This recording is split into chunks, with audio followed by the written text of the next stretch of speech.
Hello everyone, this is पुरूज अनुथ्रिया। हम कंप्लीट कर रहे हैं क्लास 11th की पॉलिटिकल साइंस की बुक है भारत का संविधान, सिद्धांत और व्यवहार। इसका चैप्टर 1 हम ऑलरेडी कंप्लीट कर चुके हैं। अभी हम डिस्कस कर रहे हैं चैप्टर 2। इससे रिलेटेड मैं 3 से 4 वीडियो ऑलरेडी अपने चैनल पर डाल चुका हूँ।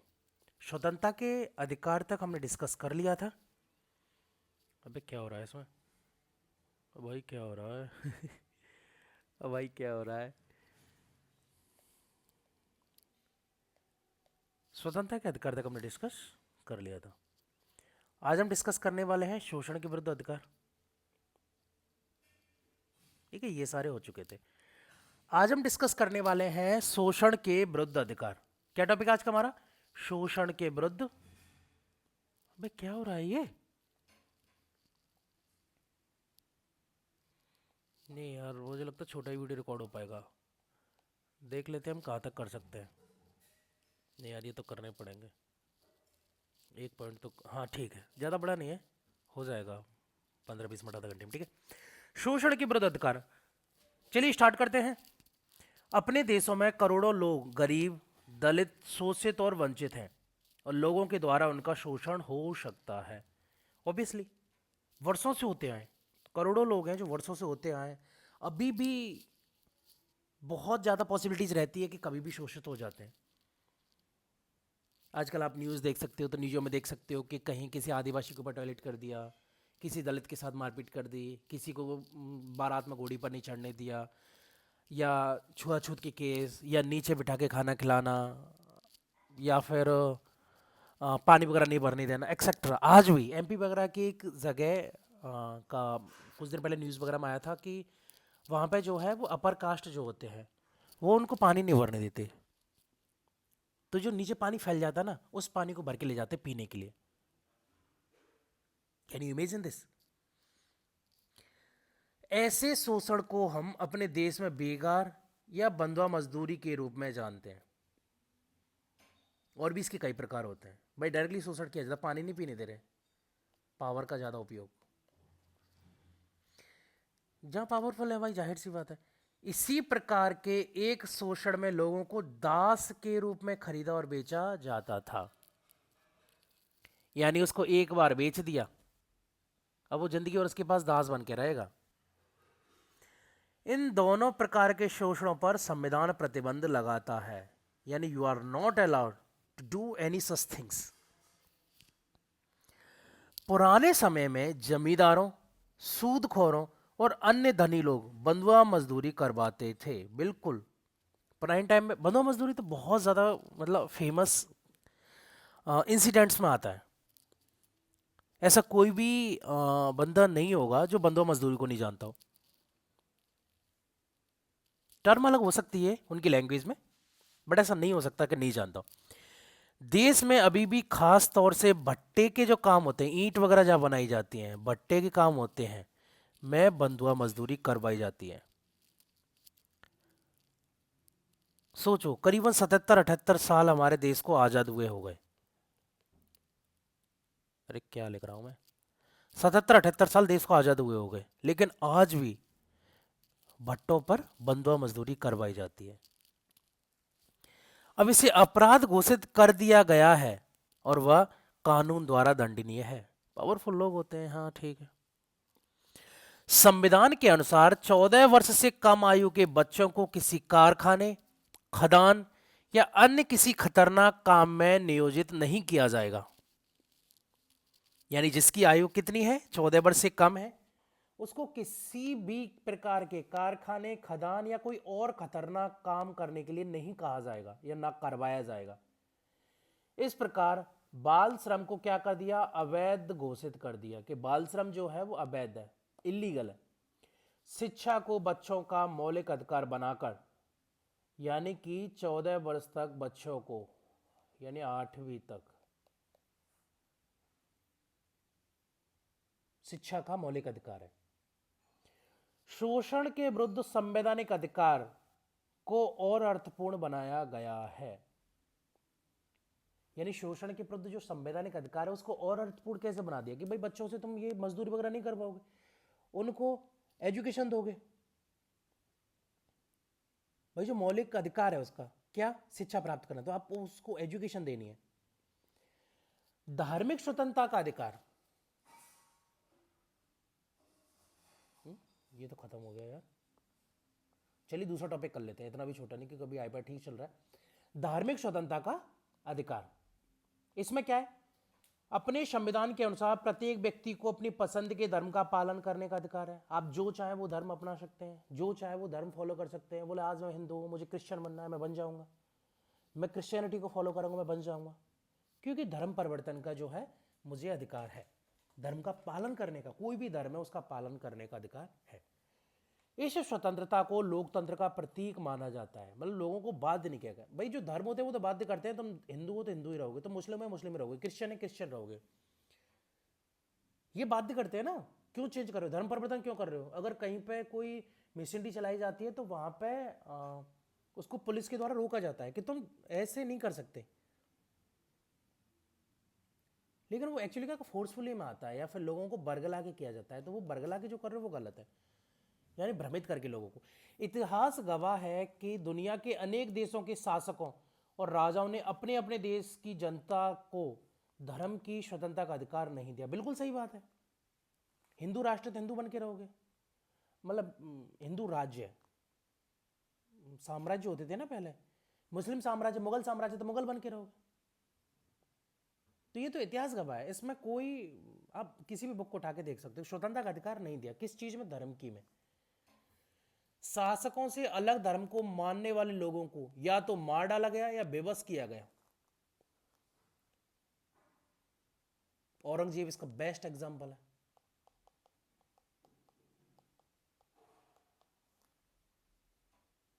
अलग धर्म को अगर मानोगे तो मार दिए जाओगे, बेबस किए जाओगे। वे शासकों द्वारा मान्य धर्म को स्वीकार कर लें, यानी शासक जिस धर्म को मानता है उनको भी वही स्वीकार करना होगा।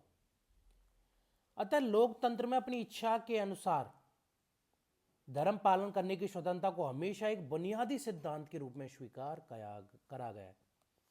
यानी किसको बुनियादी सिद्धांत के रूप में स्वीकार किया गया है? धर्म पालन करने की स्वतंत्रता को। आस्था और प्रार्थना की स्वतंत्रता,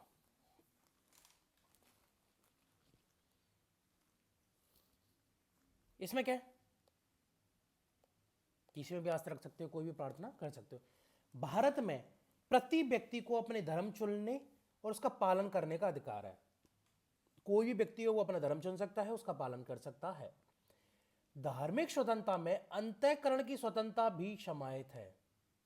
इंटरनली फ्री है कि नहीं, इसका अर्थ यह है कि कोई व्यक्ति किसी भी धर्म को चुन सकता है या निर्णय भी ले सकता है कि वह किसी भी धर्म का पालन नहीं करेगा। बिल्कुल, कुछ ऐसे भी लोग हैं जो किसी भी धर्म का पालन नहीं कर सकते। हमारी मर्जी, हम कुछ नहीं चाहते। We are Indian, we are human, कि हम सिर्फ मानव हैं, हम सिर्फ भारतीय हैं, ऐसा भी कर सकते हैं। धार्मिक स्वतंत्रता का यह भी अर्थ है कि सभी व्यक्तियों को अपने धर्म को अबाध रूप से मानने, उसके अनुसार आचरण करने और प्रचार करने का समान हक होगा। धार्मिक स्वतंत्रता का क्या मतलब है? उसको मानने पूर्ण तरीके से, उसके अनुसार आचरण करने। वो भाई मुस्लिम है, अब वो कैप लगा के डोलेगा तो भाई घूमो, कोई दिक्कत नहीं है, क्योंकि धार्मिक स्वतंत्रता है। सिख है, वो पगड़ी लगा के डोलते हैं या घूमते हैं, बिल्कुल घूमो, बिल्कुल हक है उन्हें घूमने का, क्योंकि हमारे संविधान में इस चीज की स्वतंत्रता दी गई है कि उनका आचरण कर सकते हो, ऐसा अबाध रूप से मान सकते हो, और प्रचार करने का समान हक है। क्रिश्चियंस है, वो प्रचार प्रसार करते हैं, मुस्लिम है प्रचार प्रसार करते हैं, हिंदू है प्रचार प्रसार करते हैं, या सिख है, कोई भी धर्म है, वो सभी प्रचार प्रसार करते हैं और उन्हें इस बात का हक है। लेकिन धार्मिक स्वतंत्रता पर कुछ प्रतिबंध भी है। लेकिन इसके साथ क्या है? कुछ प्रतिबंध भी है। लोक व्यवस्था, नैतिकता और स्वास्थ्य के आधार पर सरकार धार्मिक स्वतंत्रता पर प्रतिबंध लगा सकती है। किस आधार पर? या तो लोक व्यवस्था, व्यवस्था में गड़बड़ बैठ रही है, नैतिकता, मोरालिटी, और स्वास्थ्य, इसके आधार पर धार्मिक स्वतंत्रता पर प्रतिबंध लग सकती है। कोविड आया, सारे मंदिर, मस्जिद, गिरजाघर, गुरुद्वारे सभी को बंद कर दिया गया, क्योंकि लोक कल्याण में और स्वास्थ्य के आधार पर। धार्मिक स्वतंत्रता का अधिकार असीमित नहीं है, बिल्कुल नहीं है। कुछ सामाजिक बुराइयों को दूर करने के लिए सरकार धार्मिक मामलों में हस्तक्षेप कर सकती है, बिल्कुल कर सकती है। अगर अभी रिसेंटली की बात करें हम, तो जो क्या होता है 3 तलाक, उसको लेके देखो, ये मतलब मेरा ऐसा कोई इंटेंशन नहीं है किसी को चोट पहचाने का, धार्मिक चोट या फिर, लेकिन एक बात है कि कोई मेल है, उसने अपनी वाइफ को क्या बोला, 3 बार तलाक, तो क्या हो गया, उसकी वाइफ से तलाक हो गया। ये आज भी इस धर्म इसको मान रहे थे, सरकार ने इसमें हस्तक्षेप किया और इसको हटा दिया, क्योंकि आप ऐसा नहीं कर सकते कि आपने अपने मुंह से बोला और डायरेक्टली वाइफ अलग हो गई। अब वो कहाँ जाए बच्चों को लेके, ये तो कभी भी हो सकता है। आदमी को एक बार गुस्सा आया और उसने बोल दिया ऐसे ही गुस्से में, अब हो तो गया ना।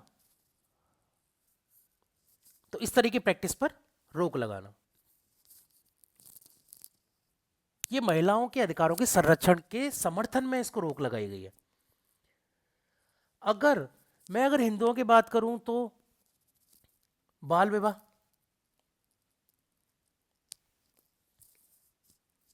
होते थे, उस पर रोक लगाई गई। विधवाओं के साथ अजीब व्यवहार, तो उनके अधिकारों को संरक्षण किया गया। सती प्रथा थी, उस पर रोक लगाई गई।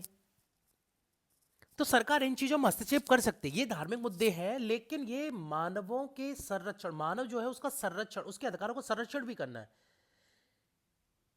फीमेल्स है, महिला है, उनके साथ ये दुर्गति है उनकी।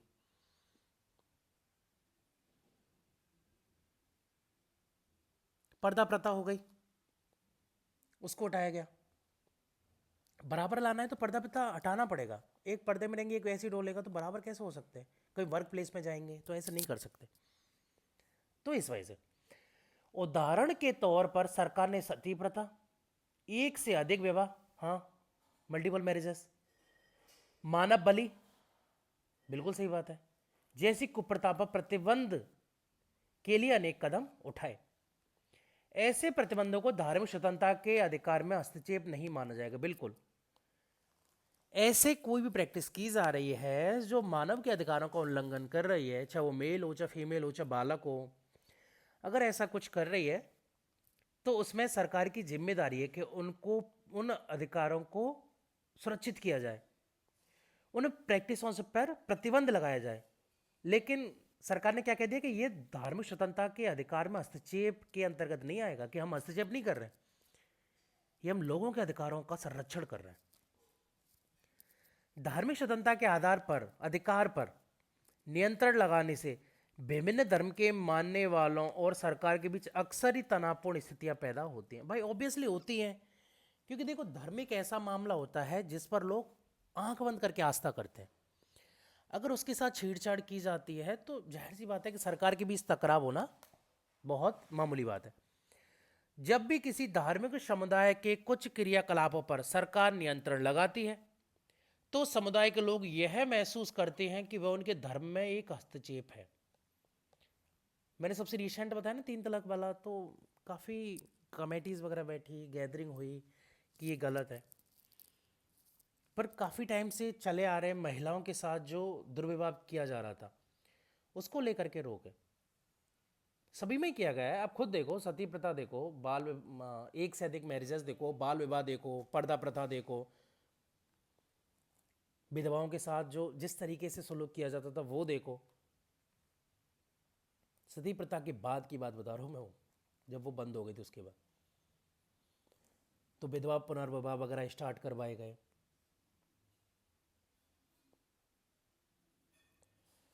एक अन्य कारण से भी धार्मिक स्वतंत्रता राजनीतिक विवाद का विषय बन जाती है। संविधान ने सभी को अपने धर्म का प्रचार करने की स्वतंत्रता दी। इसमें लोगों को एक धर्म से दूसरे धर्म में परिवर्तन के लिए मानने का अधिकार भी शामिल है। यानी आप धर्म चेंज कर सकते हैं, कोई दिक्कत नहीं। लेकिन कुछ लोग धर्म परिवर्तन का विरोध करते हैं कि धर्म क्यों परिवर्तन करवा रहे हो, धर्म परिवर्तित नहीं होना चाहिए, इससे कि हमारे कम होते जाएंगे या फिर उनके बढ़ते जाएंगे। उनका मानना है कि धर्मांतरण भय या लालच के आधार पर कराए जाते हैं। यानी जो धर्म परिवर्तन का विरोध करते हैं वो क्या कहते हैं कि जो धर्म परिवर्तन है या तो डर से करवाया जा रहा है या फिर लालच से करवाया जा रहा है। संविधान भी जबरन धर्म परिवर्तन की इजाजत नहीं देता। बिल्कुल ऑब्वियसली कि अगर तुम फोर्सफुली किसी से धर्म परिवर्तित करवा रहे हो तो ये गलत है, नहीं करवा सकते, इसकी आपको सजा मिलेगी। आप लालच नहीं दे सकते। अगर आप ऐसी किसी प्रैक्टिस में पकड़े जाते हैं तो आपको पकड़ के पेला जाएगा कि अच्छा पैसे दे के लोगों को धर्म परिवर्तन करवा रहे हो। वह हमें केवल अपने धर्म के बारे में सूचना प्रसारित करने का अधिकार देता है। भाई चीजें बताने का वो करता है कि देखो हमारे धर्म में ऐसा है, इक्वलिटी है, बिल्कुल किसी के साथ भेदभाव नहीं किया जाता, ना महिलाओं के साथ, ना मानव का मानव के साथ, मेल का मेल के साथ, किसी के भी साथ कोई भेदभाव नहीं। बहुत सारी बातें अच्छी अच्छी चीज़ें बताई जाती हैं। लोगों को लगता है कि हाँ ये अच्छा है, तो बदल सकते हैं, इट्स देयर चॉइस, जिससे हम दूसरों को अपने धर्म की ओर आकर्षित कर सकते हैं। एक और टॉपिक देख लेते हैं अभी हम, सभी धर्मों की समानता। विभिन्न धर्मावलंबियों का देश होने के कारण यह जरूरी है कि सरकार विभिन्न धर्मों के साथ समानता का बर्ताव करे। विभिन्न धर्मावलंबी मतलब बहुत सारे धर्म इस देश में हैं, तो सरकार की क्या जिम्मेदारी है कि सभी धर्मों का समानता से बर्ताव करे। यानी कि हिंदू के साथ भी, मुस्लिम के साथ भी, सिख के साथ, क्रिश्चियन, बुद्ध, पारसी, जैन एक्सेट्रा, जितने भी धर्म हैं उन सब के साथ समान व्यवहार किया जाए। इसका अर्थ यह भी है कि सरकार किसी विशेष धर्म का पक्ष नहीं लेगी। बिल्कुल सरकार को किसी भी एक विशेष धर्म का पक्ष नहीं लेना है, ना लेना चाहिए और ना ही लेगी। भारत का कोई राजकीय धर्म नहीं है ऑब्वियसली। भारत के अगर किसी धर्म की बात की, हमारे राष्ट्र के अगर धर्म की बात की, तो हमारे राष्ट्र का कोई धर्म नहीं, हम पंथ निरपेक्ष हैं। भारत की राष्ट्रपति, प्रधानमंत्री, न्यायाधीश या अन्य किसी सार्वजनिक पद पर कार्य करने के लिए हमें किसी धर्म विशेष का सदस्य होना जरूरी नहीं है, बिल्कुल नहीं है। अगर हम 14 से पहले की बात करें, कौन सा शासनकाल था जिसमें हमारे प्रधानमंत्री थे सिख थे, हमारे उपराष्ट्रपति थे वो मुस्लिम थे, है ना। हमारे और कौन बचा, हाँ प्रधानमंत्री हो गया, राष्ट्रपति हिंदू थे, और कौन था, हाँ चारों अलग अलग धर्म के थे। नहीं सॉरी, राष्ट्रपति मुस्लिम थे यार, कलाम सर थे उस टाइम।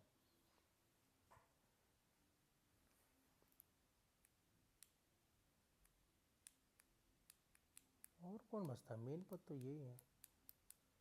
हाँ तो इस तरीके से तो कोई भी किसी भी पद पर जा सकता है। समानता के अधिकार के अंतर्गत भी हमने देखा कि सभी नागरिकों को इस बात की गारंटी दी गई कि सरकारी नौकरियों में नियुक्ति के संबंध में सरकार धर्म के आधार पर भेदभाव नहीं करेगी। यानी हिंदुओं को ज़्यादा लिया, मुस्लिमों को कम लिया, या मुस्लिमों को ज़्यादा लिया, हिंदुओं को कम लिया, या किसी और धर्म को ज़्यादा लिया, किसी और धर्म को कम लिया, इस तरीके का भेदभाव सरकार नहीं करेगी। ये समानता के अधिकार के अंतर्गत गारंटी दी गई है। राज्य द्वारा संचालित शैक्षणिक संस्थाओं में ना तो किसी धर्म का प्रचार किया जाएगा। भाई ऑब्वियसली अगर गवर्नमेंट कोई स्कूल या शैक्षणिक संस्था चला रही है उसमें किसी धर्म का प्रचार नहीं करेगी, ना ही कोई धार्मिक शिक्षा दी जाएगी बिल्कुल, और ना ही उसमें प्रवेश के लिए किसी धर्म को वरीयता दी जाएगी। इन प्रावधानों से धर्मनिरपेक्षता को जीवन और बल, जीवंत और बल मिलता है, या जीवन मिलता है, जो भी है ना। क्लियर है? तो चलिए फिलहाल के लिए इतना ही, आगे हम फिर आएंगे सांस्कृतिक और शैक्षिक अधिकार, और जितने भी अधिकार बचते हैं ये थोड़ा बहुत है ना, ज़्यादा नहीं बचा चैप्टर, बहुत छोटा सा चैप्टर बचा है। क्लियर है? निर्देशक तत्व जो है वो अलग से करेंगे।